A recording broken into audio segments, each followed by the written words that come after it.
This is going to be a campaign, clearly, in which I talk about cracking down on crime, supporting the police, refunding our heroes, the police, hiring more police, taking the handcuffs off the police and putting it on the criminals. Well, that is the one and only Curtis Sliwa on election night, the New York City legend, founder of the anti-crime volunteer group, the Guardian Angels, who has also spent decades on the streets and in the subways of the Big Apple, focusing on crime and the quality of life in a city. And he's been a long-time popular talk show host. Well, now, Curtis is the Republican candidate for mayor. He is expected to potentially face Democratic Brooklyn Borough President Eric Adams in November. That once the ranked choice votes are all tabulated. So, man, oh man, are we going to have a fiery campaign. Curtis Sliwa joins us now. Curtis, always great to see you. First, what does New York City and other cities across the country, what do they need since they're confronted with such rising crime recently? Well, first off, Eric, we are the largest city in America with the slowest recovery rate. And all these politicians, the professionals, the wonks, they have no idea. They haven't made the connection yet. The reason people aren't flocking back to work in the empty high-rise buildings that are a ghost town, the reason people are not visiting, the reason the tourists are shying away from New York City is because of the crime. Crime in the streets, crime in the subways, crime in the park, crime everywhere. And that needs to be addressed. And I have been consistent in fighting crime since I started the Guardian Angels in 1979. I obviously helped Rudy Giuliani get elected. His mandate was law and order in 1993. I learned a lot from what he did to take the city from being the crime capital, the murder capital of America, to becoming the largest safe city in America. And it starts by putting back qualified immunity. Now, this is a difficult argument because most of the taxpayers don't understand what's happened here and is happening across the country. Our police officers who risk their life each and every day are having stripped from them the protections that we, the taxpayers, afford all civil servants, elected officials, judges, district attorneys.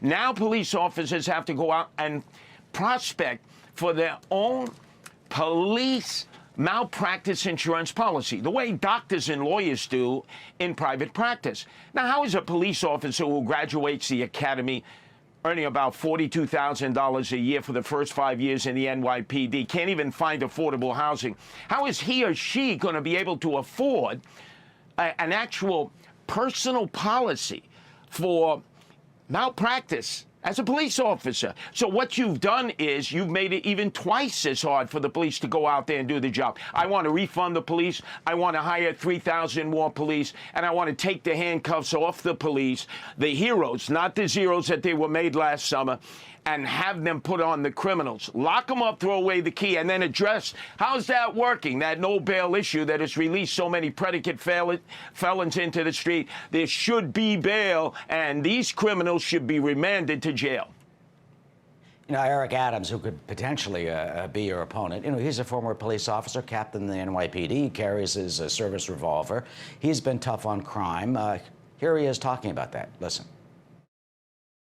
When you have worn a bulletproof vest for 22 years and stood on street corners and watched babies wake up to gunshots and not alarm clocks, when you watch mothers teach their children the drills of how to duck, how dare those with their philosophical and intellectual theorizing in their classroom mindset talking about the theory of policing. You don't know this. I know this. I'm going to keep my city safe.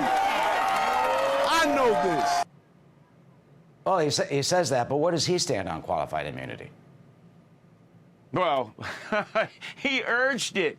He became the proponent. They would always, the Democrats say, well, look at Eric Adams. He served as an NYPD police officer for 20 years. He wants qualified immunity stripped from him. By the way, he carries a weapon. I don't carry any weapons. As you know, Eric, you've seen me out in the streets. I don't have a bulletproof vest. I was shot 5 times on the orders of John Gotti Sr. to the Gambino crime family.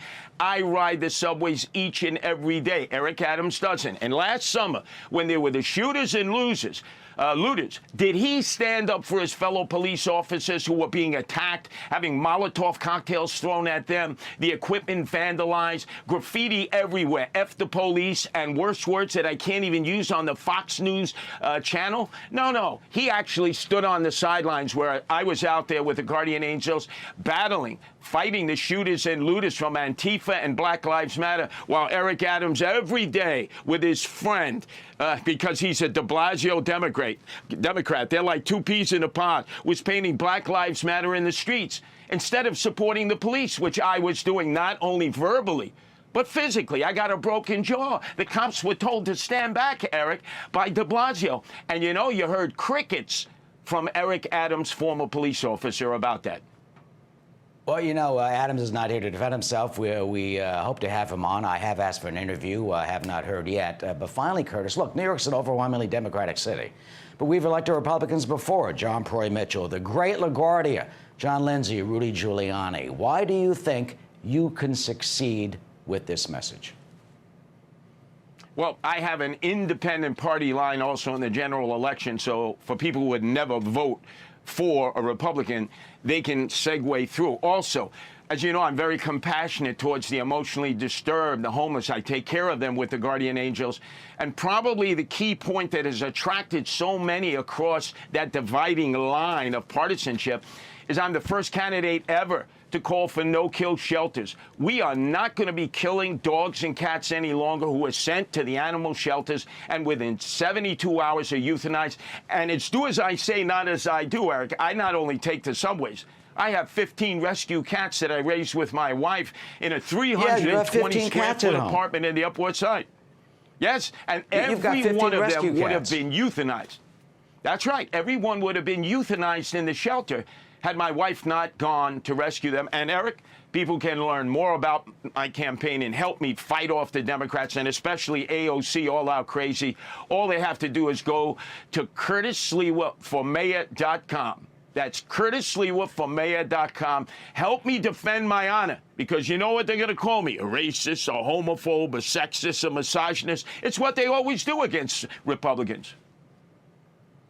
Curtis Sliwa, who started as a night manager in the Bronx at McDonald's and started his group. I've covered you for decades, Curtis. This is going to be quite an astounding election, folks, as you can see. Curtis Sliwa, Republican candidate for mayor of the great city of New York. Curtis, thank you.